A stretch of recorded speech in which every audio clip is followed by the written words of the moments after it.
guys, and welcome to the Miss Kenna channel. So today we're going to be talking about something that has been on my heart to talk about for some time now.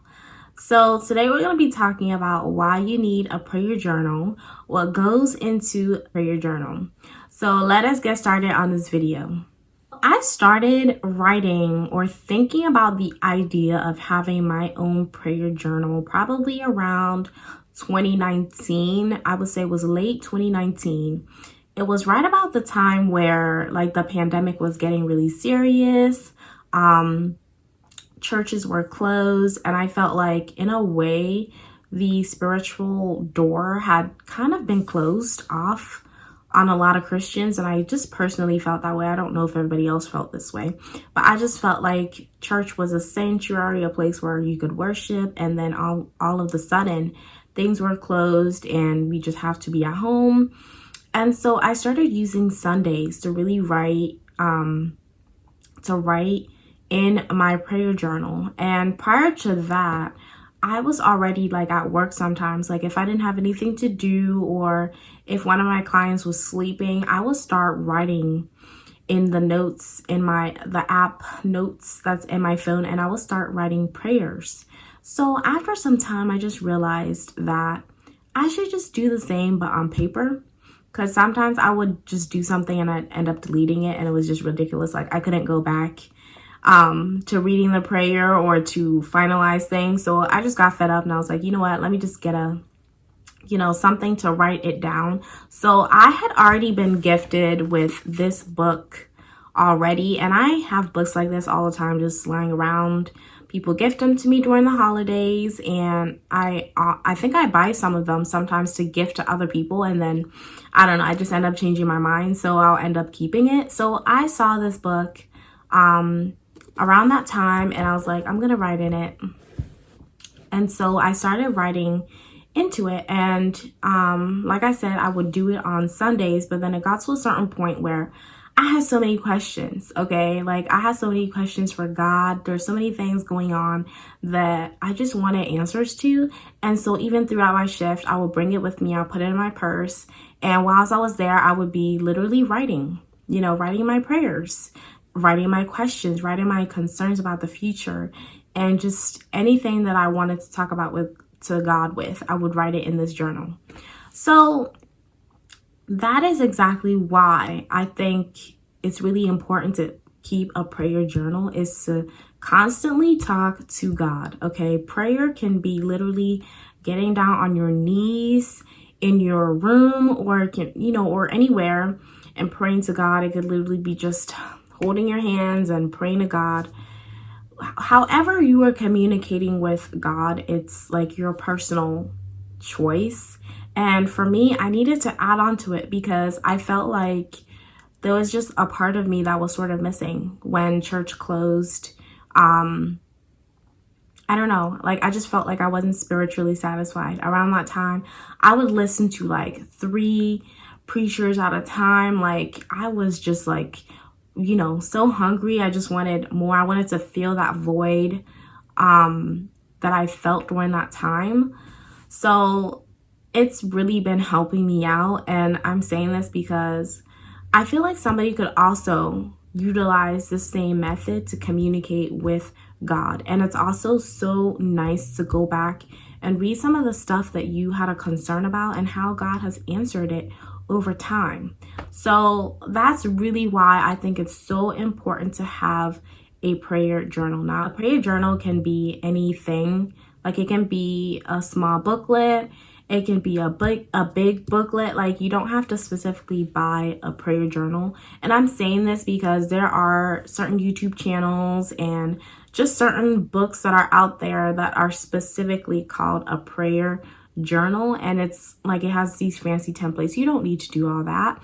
You can just pick an ordinary lined or non-lined plain sheet of paper kind of journal like this, and just start writing in it and start talking to God. And so I found that technique or that method very, very helpful to me. And I'm so surprised that it has literally been 3 years, you guys. Like, it has literally been 3 years since that time.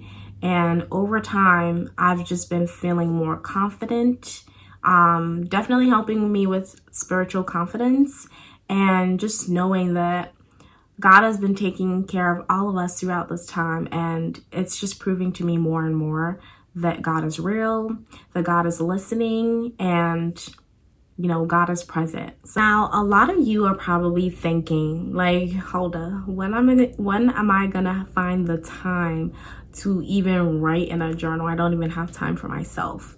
And really what I have to say to that is that, first of all, you need to spend time doing what you think is a priority to you, right? As a Christian, if it's a priority to you to continue to have a connection with God, and if you're going through something and you really want questions, fasting and prayer is great, but also writing it down and speaking to God about it is also equally great. So I feel like you will make time for the things that you think are important.